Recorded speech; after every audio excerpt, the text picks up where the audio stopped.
about how hard you can get hit and keep moving forward.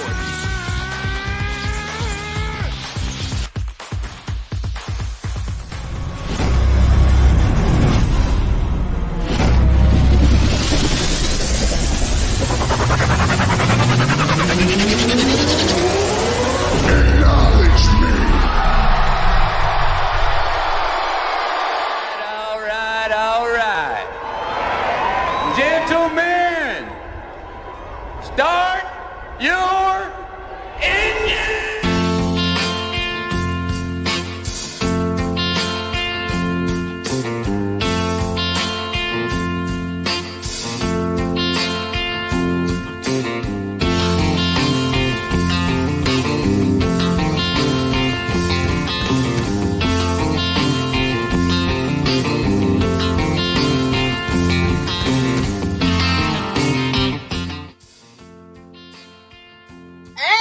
What's up, Bloodline family? Yes, I am back after a 2-week hiatus. Had some family emergencies had to take care of.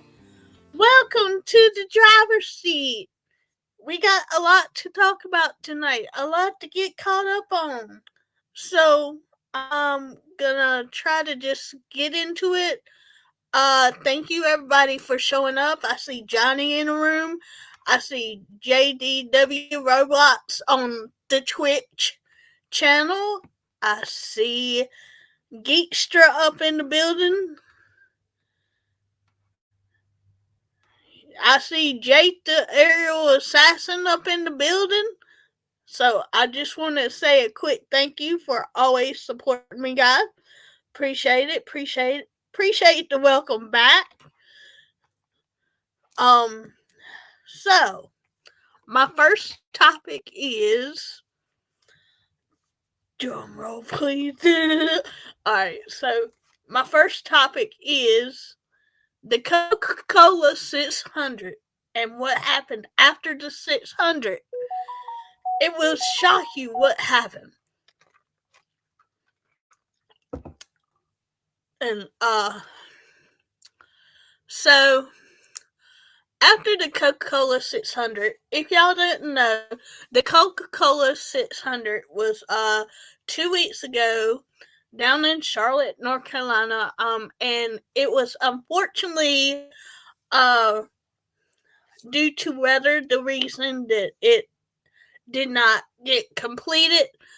So therefore somebody won under the rain delay. But what I'm going to talk about is the action after the race. I don't know if y'all follow it, but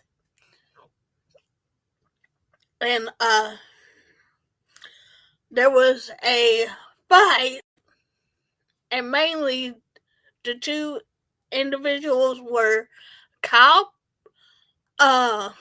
Busch and Ricky Stenhouse Jr. Okay, so Ricky Stenhouse Jr., if you're in the car and you watch the replay, you can see that Stenhouse came down on Kyle, and well, Kyle was keeping his line. Stenhouse came down again on him, and then Kyle wrecked him. So after the race, Kyle was gone back to his hauler, which is a little like tractor trailer where they keep the uniforms and stuff for the team and the cars, of course. And I apologize, my allergies are killing me, but I'm here. So what happened afterward was Kyle Busch was calm, cool, and collected. He said, "Yo, I didn't cause that. You came down on me." Okay. Well, then the argument got heated. Ricky threw a bunch of punches and ended up grabbing Kyle by his neck.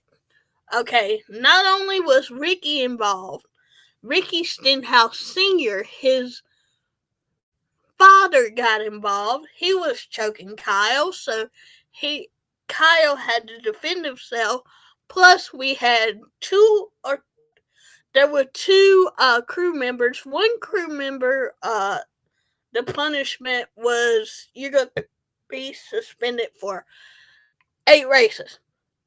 Okay. Another one was suspended for 2 races. It was a melee. It was almost like watching wrestling with racing. And it was a lot of drama. So the punishment for Ricky Stenhouse Jr. Back in the day when we have fights like this, you should be suspended for 3 or 4 races, right?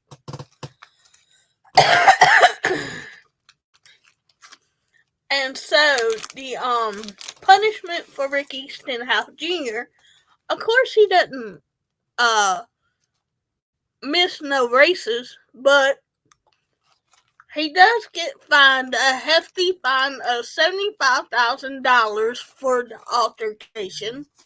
His dad is no longer welcome in the NASCAR garage anywhere near NASCAR. Okay, so you can thank your dad for that. And the crew members are still on suspension. I got it right here. Hold on. Bring it up.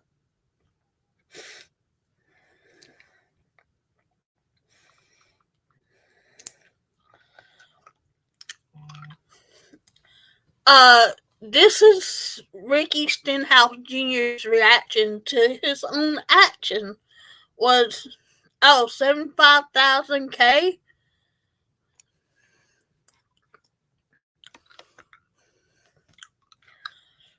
That seems wild to me. Well, would you like some race suspensions, Ricky? And but you know what? It is what it is. Unfortunately, hey bro, how you doing? Welcome to the show, Devin. Unfortunately, this shows me right now that Ricky doesn't respect JD Doherty racing at all. He's racing for Brad Doherty, who was in the NBA. So I'm surprised he didn't get like some sitting out of races. I'm surprised they didn't send him to anger management course.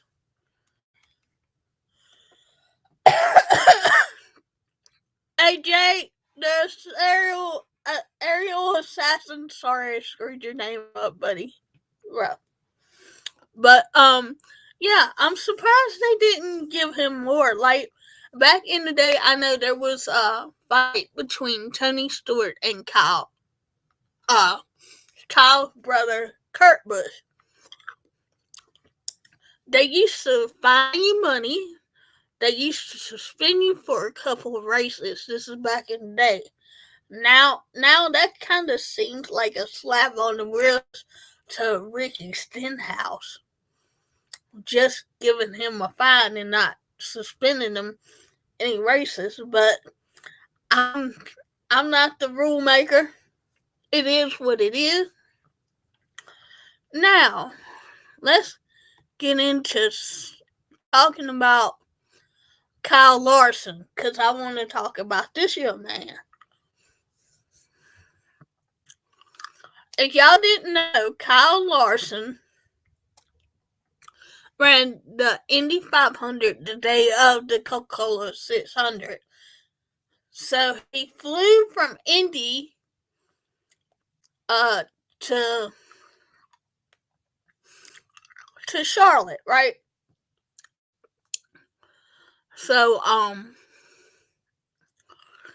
he thought he was going to get the race. Well, Justin Allgaier started the race for Kyle Larson, I know there's a lot of cows, so I'm trying to keep them straight for y'all.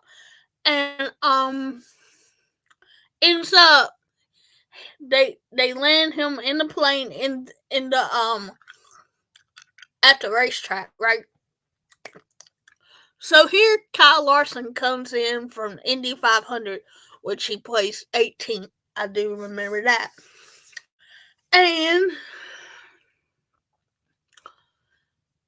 what Mother Nature said, oh no, you're not going to get to complete the race.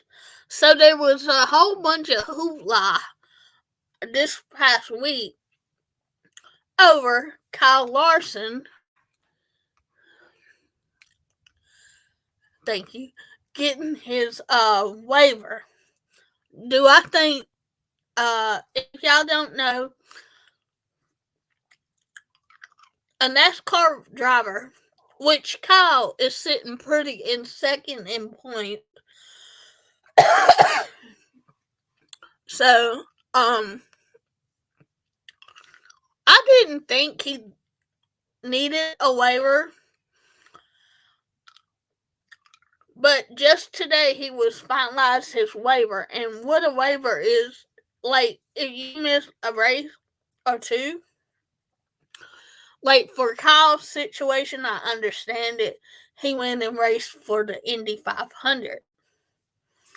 And so everybody this past week was in a hoopla because they thought he deserved a waiver. But I, on the other hand, thought Kyle was doing great. I said, well, he's a great driver. He can bounce back. He don't need no waiver. Well, NASCAR granted him his waiver today. So even if he doesn't have points for the 600, he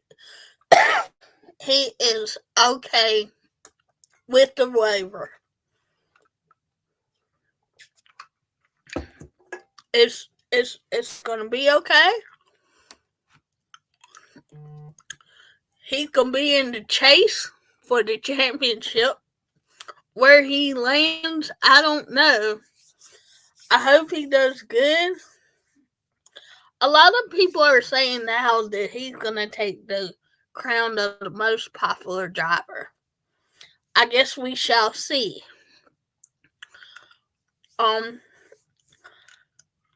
And Mr. Rich, can you hit my music, please, sir?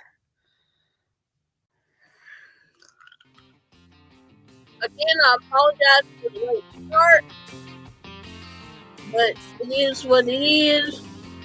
And I hope you learned something with waivers and points. And see y'all later. Y'all have a great weekend, and we'll be back next week because I got a good topic for that too. Take care, everybody. This is a big, hairy American winning machine. If you ain't first, you're last. You know what I'm talking about?